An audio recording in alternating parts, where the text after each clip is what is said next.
Good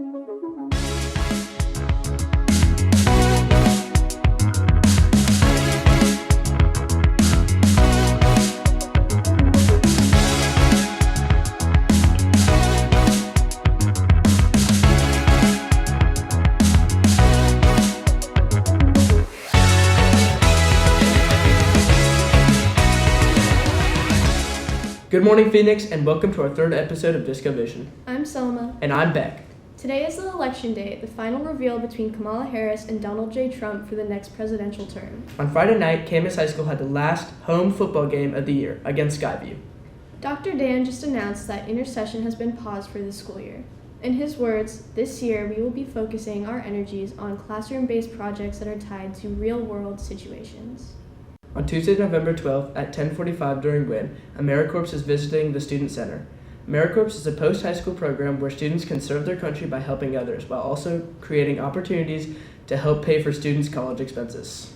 On the same day at 9:30, we will be having the option of taking the ASVAB test, which helps with military job placement, fulfills some academic requirements, and can aid in aligning students' strengths with job opportunities. This Friday, we will have a Veterans Day assembly during WIN, and the following Monday, November 11th, we will have off. Today, we will feature a segment on the upcoming sophomore catapult projects, as well as a spotlight on the upcoming Camas High School play Monstrous Regiment, with an exclusive interview with the lead Discovery sophomore, Maddie McBride. I don't know much about it. What's it about? Well, here's Ella to give us a rundown as well as an interview with Maddie. On November 15th, 16th, 22nd, and 23rd, CHS is performing Monstrous Regiment. Monstrous Regiment is a play that centers on Polly Perks, a young, resourceful woman who disguises herself as a man to join the army in order to find her brother. Our very own Maddie McBride plays the lead protagonist, Polly Perks. We decided to focus this week's spotlight on Maddie McBride to hear her journey through this play production. I joined the program for the community and friendship. I had to memorize lines and then perform them in front of the audience. And then once I got my role, I had to memorize more lines and work with others out of rehearsal time to make sure we got everything done. Mostly, I hope to gain friendship and something to do. 3 other of our Discovery students, Kilo G, Jack I, and Ella T, are on crew. We hope to see you there to support our fellow Discovery students. This is Ella T reporting for Disco News. Thank you, Ella. If you're interested in attending, scan the QR code for more information on tickets and schedules. Next, we have today's feature story, the Sophomore Catapult Project, as well as interviews by upperclassmen and their experience. In this project, sophomores in groups of 4 use shop resources to make a projectile launcher. We interviewed some people. Here they are.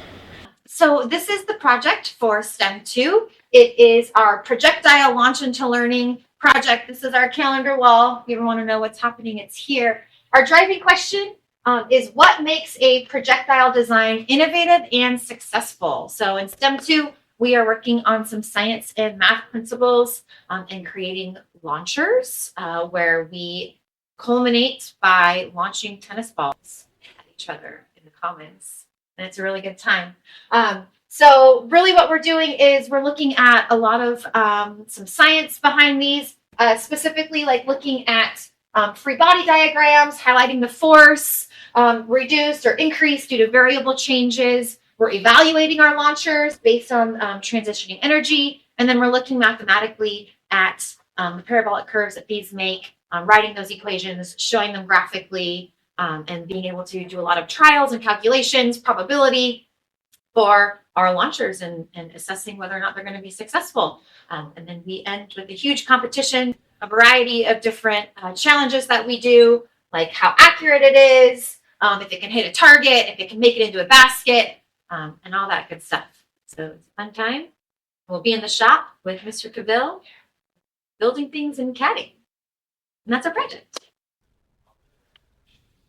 If I had to give any specific advice to any sophomores working on the catapult project, I'd say try not to overcomplicate your design, because the more you have a finite amount of time you can spend in the shop building it, and you don't want to have to keep iterating on it, which is something I can speak to, because for my project we had to recreate the arm 3 times because we didn't make a good design, and we just made it too complicated, and we had to remake it twice, which cut into our testing time, and we ended up having the test right before launch, which is not what you want to do.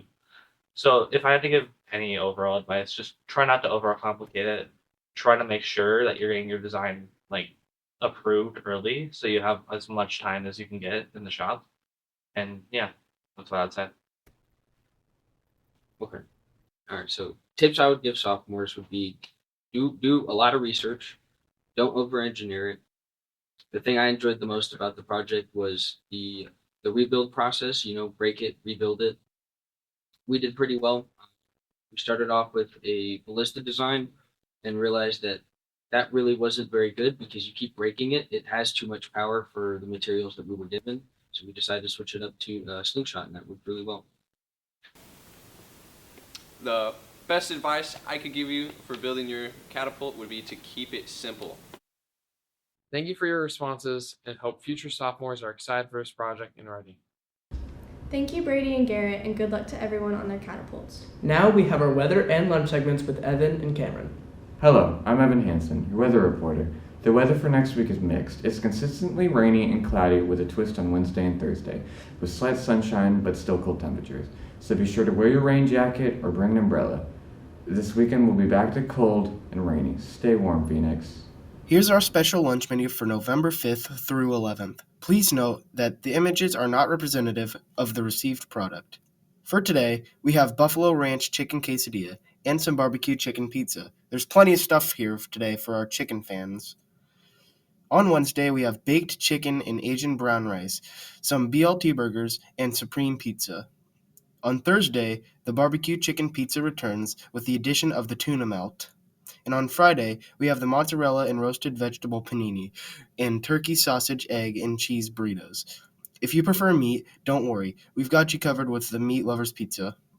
And on the 11th, we have no school. Enjoy your Veterans Day, Phoenix. And now, back to you, Selma and Beck. That's all we have for today's Discovision broadcast. Thank you for watching.